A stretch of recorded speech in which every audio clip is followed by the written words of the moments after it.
He leaned back in his chair, lips curled into a smirk, and let the Korean words roll off his tongue like poison, certain she'd smile, nod, and walk away.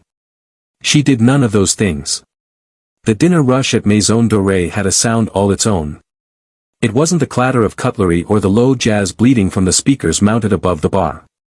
It wasn't even the murmur of 100 separate conversations stitched together into one indistinct hum. No, the sound that defined a Friday night at Maison Dorée was subtler than all of that. It was the sound of people performing. Performing wealth. Performing ease. Performing the very specific kind of confidence that only comes when you've never once had to check a price before ordering. Hana Seo heard it every night she worked. She moved between tables the way water moves through a narrow channel, efficiently, quietly, without disturbing the surface. Her black apron was tied neatly at the waist. Her dark hair was pulled back so tightly it ached by hour 3. She carried 4 plates at once and set each one down without a sound, refilling water glasses before they were empty, vanishing before anyone thought to notice her. That was the job. Be present without being seen.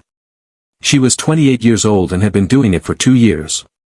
Before Maison Dorée, it was a hotel restaurant near the airport. Before that, a noodle shop in a strip mall 40 minutes outside the city where she'd split 12-hour shifts with her aunt and come home smelling like broth. She didn't mind the smell. She minded other things. Tonight, the restaurant was at capacity, which meant her section, tables 11 through 19, was a revolving door of needs. A woman at table 14 wanted her steak more well done, though it had arrived exactly as she'd ordered. A man at 15 asked 3 times if the salmon was really wild-caught, as if Hana had personally pulled it from the ocean. She smiled at both of them with the same practiced warmth she gave everyone, steady, professional, and completely unreadable. She was good at unreadable. If you're new here and this is your first time on this channel, welcome. Drop a "found it" in the comments. We tell stories here that stay with you. She was topping off the water at table 16 when the door opened. She didn't look up right away. Doors opened constantly. But the room changed, not loudly, not dramatically, but in that particular way it does when authority walks in and the air quietly rearranges itself around it. Conversations dipped half a note. Postures straightened almost imperceptibly. Even the jazz seemed to hesitate. Hana looked up. There were 4 of them. 3 men in dark suits trailing slightly behind, the way men do when they're paid to be background. And then the one in front, the one they orbited like satellites around something they'd never quite touch. He was tall for a Korean man, broad-shouldered, somewhere in his mid-40s. His suit was charcoal gray and so well cut it looked like it had been sculpted rather than sewn. His hair was dark and shot through with early silver at the temples, worn swept back without a single strand out of place. He moved with the particular slowness of a man who had never once been rushed by anyone, because no one had ever dared. Hana recognized the type before she knew his name. She'd grown up adjacent to that type. Not close to it, never close, but near enough to understand the geometry of it.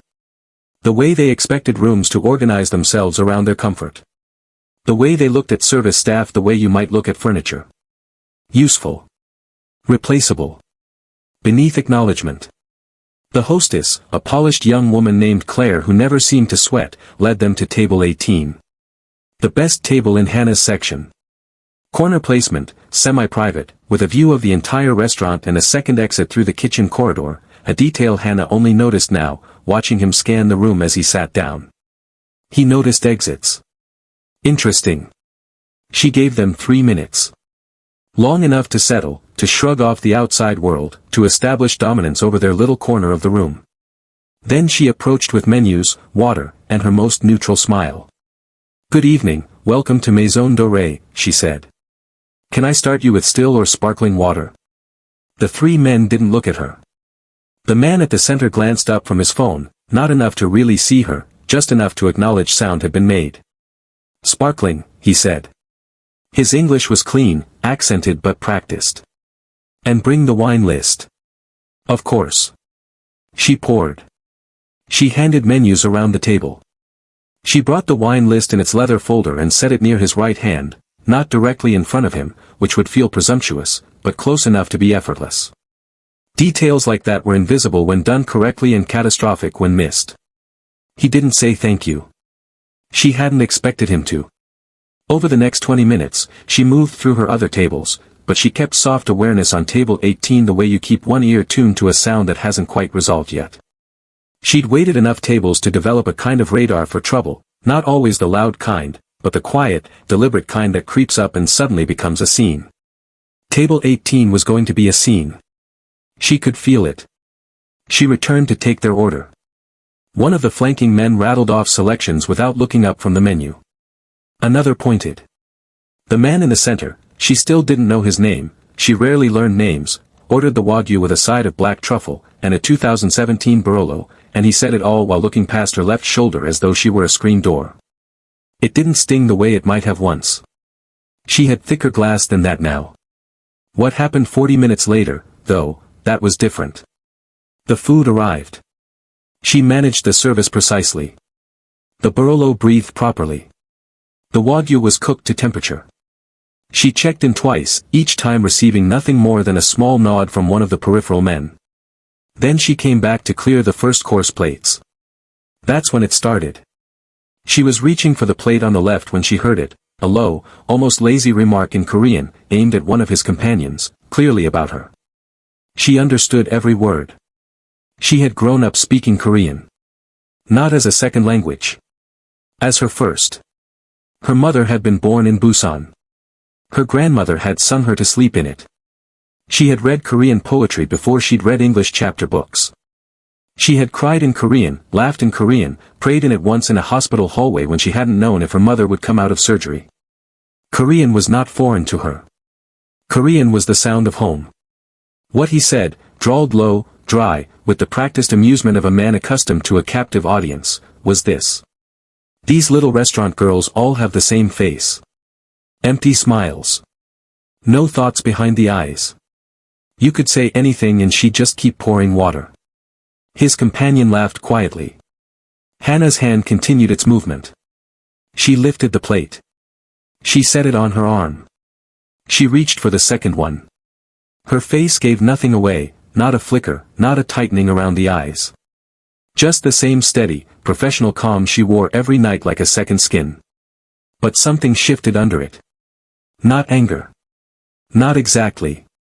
It was something older and colder than anger. The feeling she'd spent years learning to carry without letting it spill, the weight of being looked through, spoken past, reduced. She knew this feeling. She'd made a kind of peace with it. Tonight, she decided, was not a night for peace. She straightened up with both plates balanced perfectly on her arm, turned to face him fully for the first time, and met his eyes. He was already looking away, reaching for his wine glass, still faintly smiling at his own joke. She waited one beat. Just one.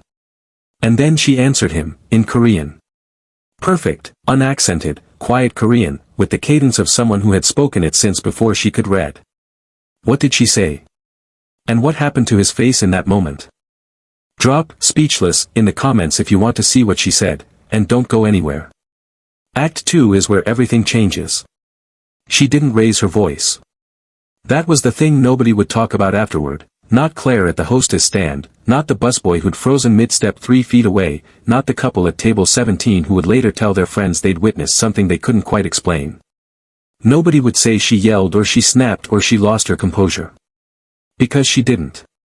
She did something far more powerful than any of that. She simply answered him in his own language, at the same volume he'd used, with the same calm a surgeon uses when they've already decided exactly where to cut. She said. I heard everything you just said. The wine glass stopped halfway to his mouth. She didn't pause. She didn't give him the mercy of a breath between sentences. And you said there are no thoughts behind my eyes. Actually, I'm having quite a few thoughts right now. One of them is wondering how a man in such a fine suit can speak such small words. Silence. Not the gradual, polite kind of silence where a room winds down. The sudden, total kind. The kind that arrives like a held breath across an entire space all at once. Jazz still played, the speakers didn't know any better, but it felt distant now, like sound heard through water. The man's wine glass returned to the table. Slowly. Without a sound. His two companions were statues. One had his fork suspended above his plate. The other stared at the tablecloth as if it had become very, very interesting. The man himself, the one in the charcoal suit, the one who moved like rooms owed him something, looked at her. Really looked at her. Possibly for the first time since he'd walked through the door. His face was doing something complicated. She had expected anger. That was the natural response, wasn't it, for a man like him? Anger at the audacity. Anger at being caught. Anger at the inversion of order, because men like him built their entire architecture around the certainty that they were the ones who got to define the terms of every interaction. That they were the observers and never the observed. But what crossed his face wasn't anger. Or rather, it was anger, briefly, like a match being struck. And then it extinguished, almost immediately, into something she hadn't anticipated. Something that looked, if she wasn't mistaken, like recognition. Not of her. He'd never seen her before in his life. But of the moment. Of being seen. Of the particular and disorienting experience of being understood by someone you had already decided was beneath understanding. She held his gaze for exactly 3 seconds, long enough to be clear, short enough to be dignified, and then she looked down at the plates on her arm, adjusted her grip with perfect composure, and said, in English, at her normal professional volume. "I'll have the kitchen check on your entrees. Is there anything else you need right now?" "Nothing. Not a word from any of them." "I'll take that as a no," she said pleasantly. And she turned and walked back toward the kitchen with the empty plates balanced on her arm, her back straight, her steps even, the way she always walked, as though she had always known exactly who she was. Behind her, the table remained silent for a long moment. Then one of the men, the one who'd laughed, exhaled, low and slow, through his nose. The other picked up his fork again. Carefully. Like a man deciding to pretend a thing hadn't happened. The man in the gray suit said nothing. He watched her go. In the kitchen, she set the plates down on the pass and stood with both hands on the steel counter for a moment, eyes closed, breathing. Not because she was shaking, she wasn't, quite. But because the body has its own response to adrenaline regardless of how still you keep your face, and hers needed one private moment to metabolize what had just happened. Marcus, the sous chef, glanced over from the grill station. "You okay?" "Fine," she said. And then, yes. Because she was. She was fine. She was more than fine. There was something moving through her chest that she hadn't felt in a long time, not triumph exactly, and not relief, but something related to both. The feeling of having taken up exactly the amount of space you were entitled to and not 1 inch less. She straightened up, retied her apron, and walked back out. He ordered nothing else for the next 20 minutes. She noticed everything about her tables, always, but she kept her attention distributed evenly, moving through her section with the same unhurried precision she'd maintained all evening. Table 13 needed dessert menus. Table 16 wanted the check. She gave each one what they needed and moved on. At table 18, the dynamic had quietly reorganized itself.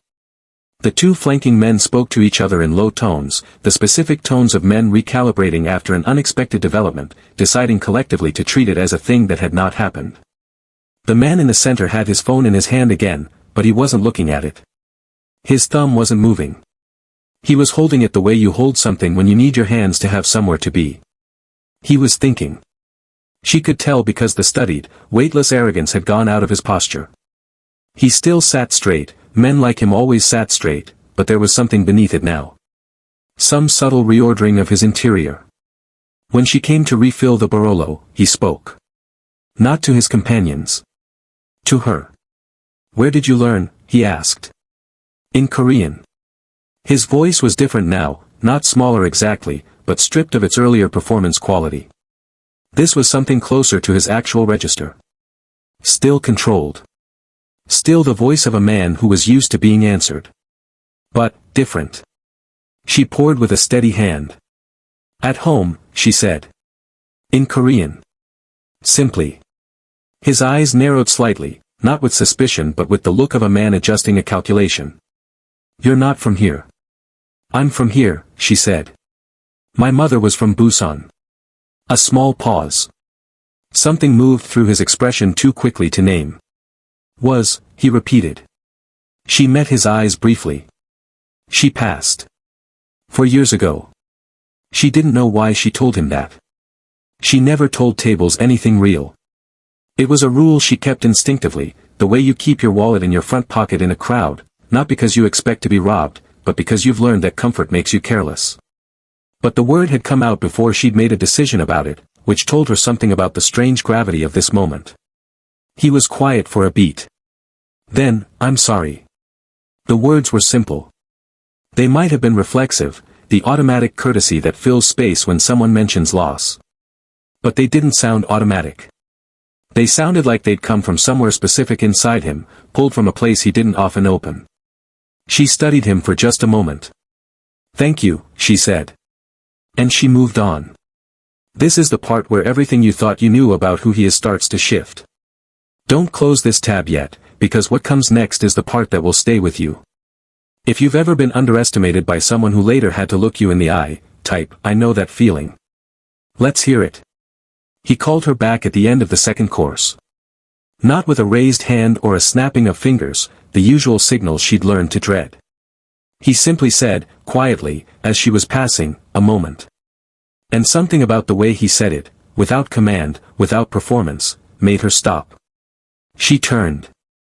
He looked at her with the focused attention of a man who had decided to stop pretending. "What is your name?" he asked. Still Korean. As though they'd agreed on a language now, the two of them. As though some negotiation had occurred without words. "Hana," she said. He didn't smile. But something in his face settled, like a tension she hadn't realized was there releasing. "Hana," he repeated. "Then, I was rude to you." She waited. "I was," he paused, choosing the word with unusual care, "careless." "With my words." "About you." She kept her expression neutral. Not cold. Just measured. "You assumed I wouldn't understand." "Yes. Most people do. That doesn't make it acceptable." She looked at him for a long moment. Behind him, his two companions were studying the middle distance with the particular devotion of men pretending not to listen to something they were absolutely listening to. Around them, the restaurant had resumed its usual hum, the moment had closed over, the way a river closes over a thrown stone. But here, in this small pocket of the evening, something was still open. "No," she said finally. "It doesn't." His jaw tightened slightly, not in anger, but in the way of a man accepting the exact consequence he knows he deserves. "My name is Jinho Park," he said. She said nothing. She knew that names like his, offered in that particular way, in that particular tone, were a form of currency. An extension of trust. Or of accountability. "Sit down," said a voice in her head. "Be careful here. You don't know who this man is." But she did know who this man was, at least in outline. You didn't work in a restaurant like this for 2 years without learning how to read a table. She knew the weight of the suits. She'd clocked the way the room had shifted when he entered. She'd noticed the corner placement, the exit awareness, the quality of the silence his companions moved through around him. She wasn't naive about what kind of man he might be. But she was also her mother's daughter. And her mother had believed, stubbornly, inconveniently, all the way through to the end, that the inside of a person was never fixed. That it was always, always in motion. "Mr. Park," she said quietly, professionally. "Your Waitress will be out in 8 minutes. Can I bring you anything in the meantime?" A long pause. Something flickered behind his eyes. "No," he said. "Thank you, Hana." She nodded once and walked away. She was halfway through clearing table 13 when Claire appeared at her elbow.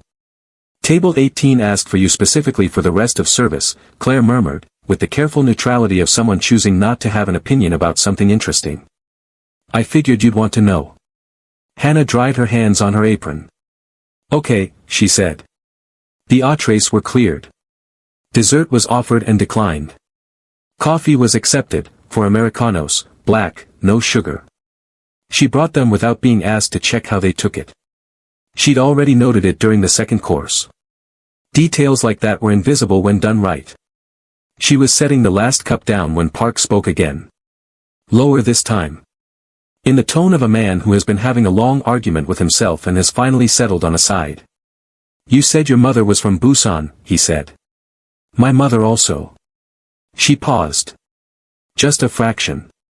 Small city, she said. Large enough, he said, almost to himself. A silence passed between them, a different kind of silence than the one that had come earlier. Not the held-breath silence of a room caught off guard. A quieter one. The kind that happens when two people from the same place find each other in a room where neither of them expected to find it. She's gone too? Hana asked, before she could stop herself. He turned the coffee cup in his hand. Once. Twice. The deliberate movement of a man buying himself a moment. 3 years ago, he said. She said what he had said to her. I'm sorry. He accepted it the same way she had, with a nod that contained more than it showed. She should have moved on. She had other tables. The couple at 19 had been trying to flag her for 4 minutes and she'd been managing it with practiced redirection. She had a job. She had the careful professional boundaries she'd built over years of learning what happened when you let restaurants become something more personal than revenue and plates. But she looked at him, really looked, the way she hadn't let herself do before, and she saw something she recognized. Not his wealth or his authority or whatever machinery operated beneath the surface of his life. Something underneath all of that. The specific grief of a person who misses the one person who knew them before they became whoever they'd become. She knew that grief. She wore it every day under her apron and her neutral smile and her pulled back hair. She would have said exactly what you said to me, Park said abruptly. Quietly. As though thinking aloud. If someone had spoken to her that way. He paused. She had that quality. She didn't allow, he searched for the word. Smallness. From anyone. Including herself. Hana was very still. My mother was the same, she said. He looked at her then, fully, in a way he hadn't even when she'd first confronted him. The look of a man seeing something that surprises him by being real. I owe you an apology, he said. A proper one. Not just an acknowledgement. I spoke about you as though you were invisible. That was, his voice dropped half a register. My mother would have been ashamed of me. The words landed differently than an apology usually does. Not like absolution offered for convenience. Like a reckoning. The kind that comes from the inside rather than from the pressure of a situation. Hana was quiet for a moment. Around them, the restaurant continued its evening, oblivious, indifferent, all performance and surfaces. People do it every night, she said finally. Assume the person taking their order isn't really, she searched for the word he'd used, present. Isn't a full person. I know, he said. The simplicity of it, not defensive, not qualified, surprised her. And tonight you were one of them, she said. Not harshly. Just clearly. Tonight I was one of them, he agreed. One of his companions shifted in his seat. The other was on his phone now, deliberately uninvolved. Park reached into the interior pocket of his jacket, and for one absurd, cinematic second, some animal part of her brain flagged the movement. But what he produced was a business card. Matte black. No logo. Just a name and a number in clean, minimal type. He set it on the edge of the table. Not handed to her, set down. The difference was significant, and she thought he knew it. He was not giving her something. He was making it available. I have a foundation, he said, without preamble. Education. Scholarships. Specifically for second-generation Korean students in this country who have financial barriers. He paused. My mother started it. I keep it running. We need people who understand both worlds, here and there. Who know what it costs to live between languages. He looked at her steadily. I don't know what your circumstances are. That isn't my business. But if you have a direction, something you're working toward, and you're the kind of person who speaks truth to men who should know better, I think you might be the kind of person we could actually use. Silence. Not the shocked silence of Act 2. Something slower. Fuller. Hana looked at the card. She didn't pick it up yet. She looked at it the way you look at a door you weren't expecting to find in a wall you thought you knew completely. You don't know anything about me, she said. No, he said. But I know you're fluent in 2 languages, composed under pressure, and not afraid of people who have more power than you. In my experience, that's a better indicator than a resume. She picked up the card. It was heavier than it looked. Or maybe that was just the moment. I'm in the middle of a degree, she said quietly. International relations. Part-time. I work nights here to pay for it. Something moved through his expression. Not pity, she would have put the card down immediately for pity. Something more like vindication. Like a man who backed a bet and watched it land. Then call, he said. The last table turned over at 11:43. Hana wiped down table 18, the last one, as it happened. Park and his companions had left an hour earlier, after coffee and a quietly settled bill that included a gratuity she'd had to count twice because she didn't trust the first number. She folded the cloth. Straightened the chairs. Claire was already at the hostess stand, pulling on her coat. Marcus was finishing the last of the kitchen breakdown. The restaurant was emptying itself of its evening performance, shedding the noise and the light and the careful social choreography, becoming just a room again. Hana untied her apron in the staff corridor and folded it over her arm. She thought about her mother. Not the end, she tried, most days, not to live too long in the end. She thought about the kitchen in their apartment on the third floor of the building on Kenmore, where her mother used to cook on Sunday afternoons with the window cracked and the radio going, singing slightly off-key to songs that predated Hana by decades. She thought about how her mother moved through spaces, any spaces, cramped apartments, crowded buses, restaurants where people didn't see her, with a quality that Hana had spent years trying to name and had finally settled on as certainty. Not arrogance. Certainty. The certainty of a person who knows exactly what they're worth without needing anyone else to confirm it. Don't let anyone speak you small, her mother had told her once, in Korean, stirring something on the stove with one hand and gesturing with the other in the way she always did when making a point she considered important. It doesn't matter how they're dressed or how much is in their account or how many people walk behind them. If they speak you small, you correct them. Quietly. With dignity. You correct them. Hana had been 19 when she heard that. She'd tucked it away and carried it forward through every year since, through the grief of losing her, through the long recalibration of building a life from the ground up on her own, through every night of carrying plates and smiling and being invisible in a room full of people who would never think to ask her name. She'd carried it into table 18 tonight. She changed her shoes in the corridor, trading the black flats that killed her arches for the worn sneakers she kept in her locker. She pulled on her jacket. She reached into her apron pocket before folding it away, and her fingers found the card. Matte black. Clean type. The name Jinho Park and a number, and beneath it, in small letters, Park Family Education Foundation. She turned it over. On the back, in handwriting, added, she realized, while she'd been at another table, because it hadn't been there when he set it down, were 4 Korean words. Your mother would be proud. She stood in the staff corridor of Maison Dorée at 10 minutes to midnight, in her worn sneakers and her work jacket, and she read those words twice. 3 times. She didn't cry. That wasn't quite right, or rather, it wasn't the whole truth. Her eyes went full, the way they do before the question gets decided, and then she breathed through it in the careful way she'd learned over 4 years of practicing grief in private. And then she blinked, and she was steady again. But something had shifted. Not dramatically, life rarely does its most important work dramatically. But in the way of a compass finding its direction after a long period of spinning. A small, precise, irreversible click. She had applied to 2 international affairs positions the previous month and heard nothing. She had 40 credits left toward her degree and $1,200 in her savings account and a part-time schedule that left her permanently exhausted and quietly, stubbornly, refusing to stop. She slipped the card into the inside pocket of her jacket, close to her chest. 3 weeks later, she made the call. The woman who answered was warm, efficient, and Korean. She took Hana's name and her degree and her background and said she'd pass it along and someone would follow up. Someone did. The following Tuesday.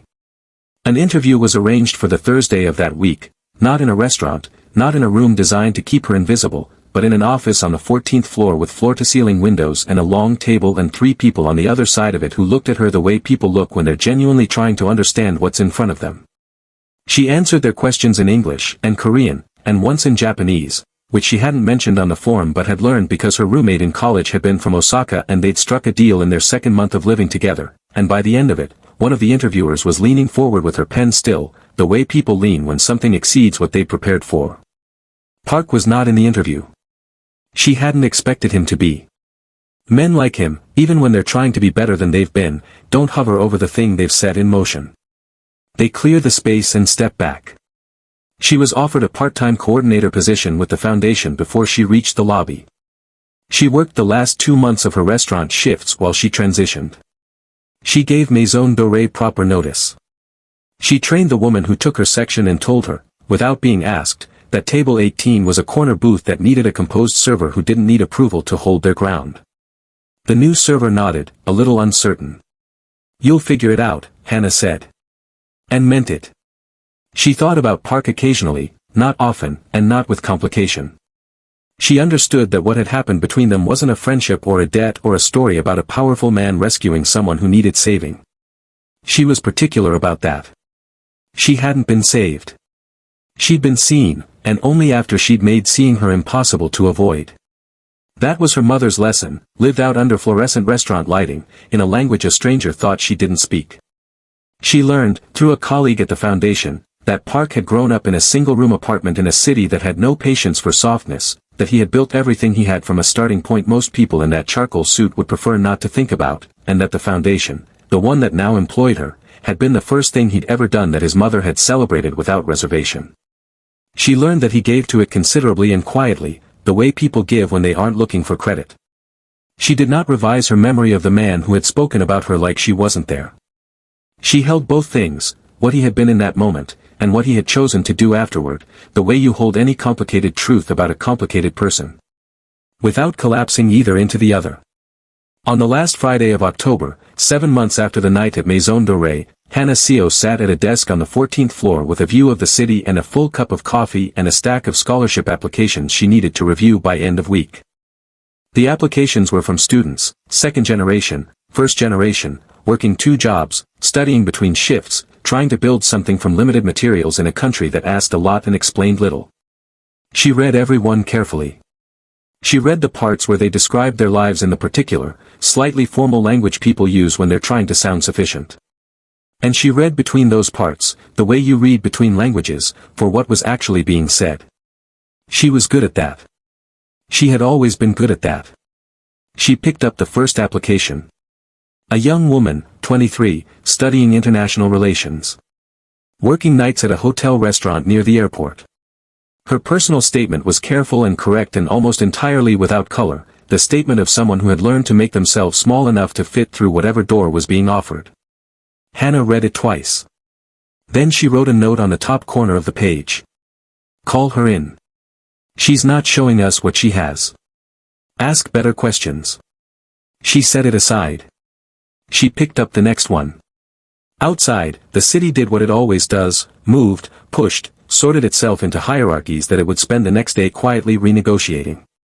In restaurants across it, at this exact hour, women in black aprons were refilling water glasses and smiling and being invisible and carrying, beneath all of it, whole interior worlds that the rooms they served would never bother to ask about. Hana knew that world. She had lived in it.